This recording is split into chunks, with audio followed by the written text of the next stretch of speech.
Rajiv sir, मला तुम्हाला पहिला प्रश्न यासाठी विचारायचा आहे, कारण सगळ्या एकूण कार्यक्षेत्रामध्ये Mumbai city is most challenging म्हणजे अनेक अर्थाने. तिथे जरा काही चुकलं, तर त्याची बातमी मोठी होणार, त्याची चर्चा मोठी होणार आणि त्याचे वादही मोठे होतील. आणि त्यासोबतच या ठिकाणी चांगल्या पद्धतीने हा कार्यक्रम झाला पाहिजे म्हणून जिल्हा स्तरावर तुम्हाला या विशेष संक्षिप्त पुनरीक्षण कार्यक्रमाअंतर्गत नाव नोंदणी आणि इतर तपशिलांच्या दुरुस्तीसाठी मोठा कार्यक्रम राबवावा लागणार आहे. तुम्ही आम्हाला हे सांगू शकाल का, की नेमकी तुम्ही जिल्हा स्तरावर हे कार्यक्रम कसे राबवणार आहात आणि काय-काय करणार आहात? म्हणजे ज्या वोटरने आता माहिती ऐकली असेल श्रीकांत सरांची, जो मुंबई सिटीमध्ये राहतो, तर त्याने पुढे काय करायचं नेमकं?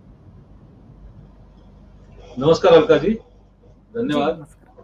माननीय मुख्य निवडणूक अधिकारी महोदयांनी महत्वाच्या मुद्द्यांना स्पर्श केलेलाच आहे. तोच धागा पकडून मी पुढे जाणार आहे. आणि आपण म्हणालात की शहरी भागामध्ये अनेक असंख्य परंतु साधारणतः आज बोलत असताना मला एक जिल्हाधिकाऱ्यांचा प्रतिनिधी म्हणून देखील बोलायचं आहे. आणि हा स्वीप कार्यक्रम कसा राबवला जातो त्याबद्दल थोडासा प्रकाश मी टाकणार आहे. हे खरं आहे की शहरी भागामध्ये थोड्या समस्या अधिक असतात, कारण लोकसंख्या मोठी असते. परंतु साधारणतः आता देशपांडे सरांनी सांगितल्याप्रमाणे या मतदार पुनरीक्षण मोहिमेचे 2 भाग होतात. एक असा असतो की जी मतदार यादी अस्तित्वात आहे ती आपण प्रसिद्ध करतो. ती केल्यानंतर त्यांनी खात्री करणं आवश्यक आहे की आपलं नाव योग्यरित्या आहे, आपला पत्ता योग्य आहे की त्यांना बदल हवा आहे, दुरुस्ती हवी आहे, हा एक भाग झाला. आणि नव्याने यादीत नाव दाखल करू इच्छिणारे असं म्हणता येईल की अनेक विविध कारणास्तव त्यांना नाव दाखल करावं लागतं किंवा नवीन मतदार ज्यांना 18 वर्ष पूर्ण झालेली आहेत. असे मतदार कोण साधारणतः? तर काही विवाह होतात, स्त्रियांचे पत्ते बदलतात, नोकरीनिमित्त अनेक कर्मचारी शासनाचे असो, कंपन्यांचे असो, ते इथे येतात किंवा दुसऱ्या ठिकाणी जातात. जिल्ह्यात आपण पत्ते बदलतो, नवीन जागा खरेदी करतो, राहायला जातो. त्यावेळेला आपल्याला पत्ता बदलल्यामुळे नव्याने नाव दाखल करावं लागतं. नवीन मतदार म्हणजे ज्यांना 18 वर्ष पूर्ण झाली आपल्याला पोहोचावं लागतं. त्याशिवाय वंचित घटक असतात की जे स्वतःला आपलं नाव दाखल करावं असं सांगण्याची त्यांना इच्छा असते, परंतु ते पोहोचू शकत नाहीत. दिव्यांग आहेत किंवा आता आपण उल्लेख केल्याप्रमाणे तृतीयपंथी आहेत किंवा महिला आहेत, काही आदिवासी समाजाचे घटक करणं, त्यांना या प्रक्रियेत सामावून घेणं, त्यांची नावे दाखल करून घेणं, हे काम आपल्याला करावं लागतं. देहविक्रय करणाऱ्या महिलांचा उल्लेख देखील आता देशपांडे सरांनी केला, त्यांच्यापर्यंत पोहोचावं लागतं. साधारणतः आपला विषय असा आहे की आपल्याला शहरी भाग असो अथवा ग्रामीण भाग असो, या प्रकारच्या मतदारापर्यंत पोहोचावं लागतं. ते कसं पोहोचावं याकरता भारत निवडणूक आयोगाने स्वीप कार्यक्रम असा जाहीर केलेला आहे, घेत असतो. त्याचा आता फुलफॉर्म असा आहे की सिस्टमॅटिक वोटर्स एज्युकेशन, की मतदारांचे व्यवस्थित शिक्षण व निर्वाचक आपण आता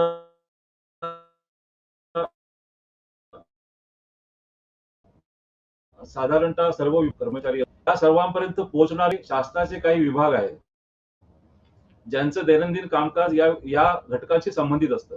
तर आम्ही त्यांचा सहभाग घेतलेला आहे आणि त्यांच्यापर्यंत पोहोचायचा प्रयत्न केलेला आहे. उदाहरणार्थ सामाजिक न्याय विभाग हा वंचित घटकापर्यंत पोहोचू, विभाग हा स्थलांतरित मजूर किंवा कामगारांपर्यंत पोहोचू शकतो. कंपन्यांच्या आस्थापनामध्ये बैठका आपण घेतल्या, स्वीप कार्यक्रम राबवला, त्याच्यामध्ये कंपन्यांच्या आस्थापना, त्यांचे HR सेक्शन असतात, नवीन येणारे कर्मचारी यांची नावं दाखल आहेत का इत्यादी ते पाहू शकतात. अशा प्रकारे आपण ही मतदार यादी शुद्ध व्हावी, अधिक नवीन मतदारांची नावं दाखल व्हावीत याकरता परिपूर्ण प्रयत्न करण्याच्या मागे आहोत आणि आम्हाला आनंद वाटतोय की आम्हाला यात यश मिळतंय. आता ही नावं दाखल करण्याचे कोणते कोणते मार्ग आहेत, तर आताच उल्लेख केल्याप्रमाणे भरून आपण नाव दाखल करू शकतो किंवा आपल्याकडे आता वोटर हेल्पलाईन ऍप आहेत, नंतर नॅशनल वोटर सर्व्हिस पोर्टल आहेत, याद्वारे आपण ऑनलाईन अर्ज दाखल करू शकतो. गेल्या वर्षी आणि या वर्षामध्ये आम्हाला ऑनलाईन अर्ज मोठ्या प्रमाणात आले. विशेषतः नवीन मतदार जे आहेत 18 वर्ष पूर्ण झालेले, यांच्यासाठी आम्ही विद्यापीठ, कॉलेजेस यांच्यामधल्या संस्था, NSS यांची मदत घेतली. आजही मदत घेतोय आपण आणि त्यांनी आम्हाला खूप सहकार्य केलं आणि मोठ्या प्रमाणात नवीन मतदार दाखल झाले आहेत. पण अजूनही आमची इच्छा आहे की अधिकाधिक मतदारापर्यंत त्याच्यामध्ये आणखीन एक मुद्दा मी सांगू इच्छितो, की ह्या प्रक्रियेमध्ये काही अडचणी येतात किंवा काही तक्रारी येतात. पण त्या तक्रारींचे निवारण करण्यासाठी आमचे हेल्पलाईन नंबर आहेत, टोल फ्री नंबर आहेत. मी सांगू इच्छितो, की 1800221950 हा आमचा टोल फ्री नंबर आहे. जर एखादी तक्रार असेल किंवा काही त्याला चौकशी करायची असेल, तर तो या नंबरवर फोन करू शकतो. हा नंबर 24 तास उपलब्ध आहे आणि त्याद्वारे आम्ही तुम्हाला योग्य ते मार्गदर्शन करू शकतो. अनिवासी भारतीय आपण म्हणतो एन-आर-आय वोटर्स, तर यांच्या संबंधी हो. देखील लोकांना माहिती नसते.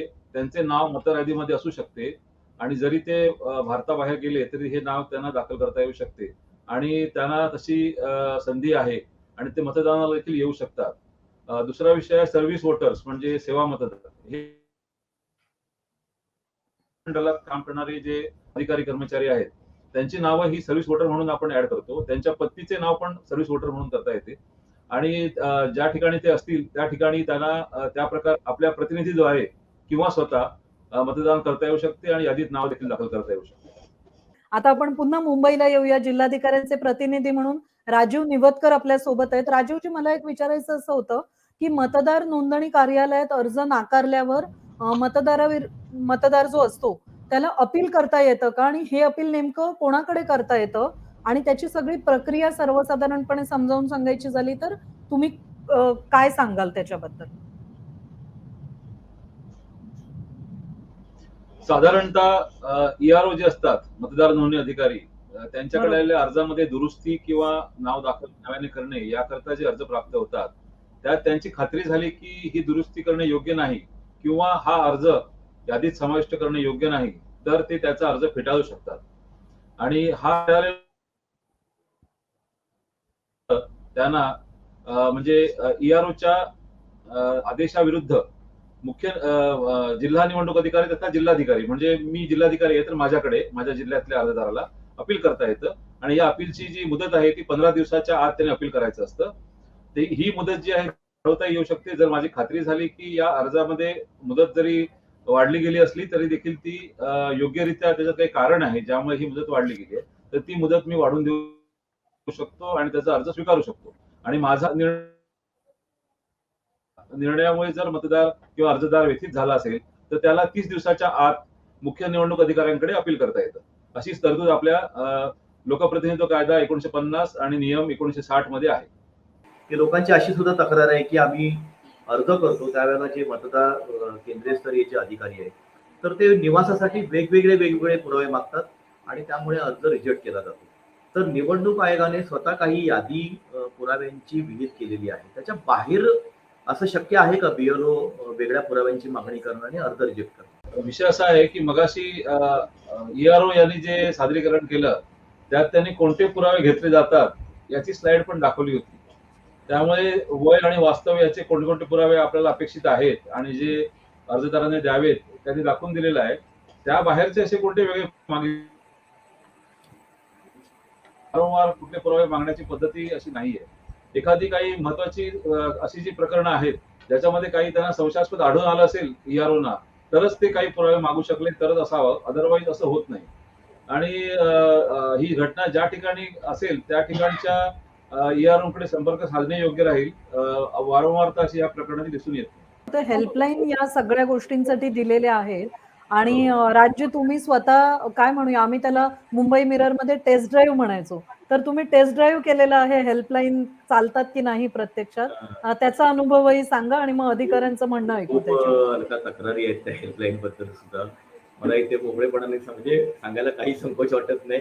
पण तो हेल्पलाईन नंबर जो यांनी दिलेला आहे तो बऱ्याचदा लागत नाही. अशा म्हणजे माझाही अनुभव आहे, खूप लोकांच्या तक्रारी आहे की हा हेल्पलाईन नंबर लागत नाही. तर त्यासाठी आपण काही करणार आहोत का? कारण तो हेल्पलाईन आहे. तर कुठल्या तरी मतदार जेव्हा संकटात सापडलेला असतो तेव्हा तो फोन करत असतो आणि तो जर वर्किंग मध्ये नसेल तर मग कसं काय करायचं त्याचं? विषय असा आहे की हेल्पलाईन जी आहे ती चालू असते आपली. विशेषतः असं आहे की अर्जदाराची जी मागणी आहे आणि त्याची जी अर्ज ज्या कारणासाठी त्यांनी केलेला आहे त्या संदर्भात त्याला जे गायडन्स आवश्यक आहे ते दिलं जातं हेल्पलाईनवर. आणि मी आता इथे हा कार्यक्रम सुरू होण्यापूर्वी मुद्दाम पुन्हा हेल्पलाईन लावून पाहिली तर ते व्यवस्थित चालू आहे आणि मला त्यांनी योग्य उत्तर देखील दिलं आणि इव्हन त्यांनी अत्यंत नम्रपणे उत्तर दिलेलं आहे.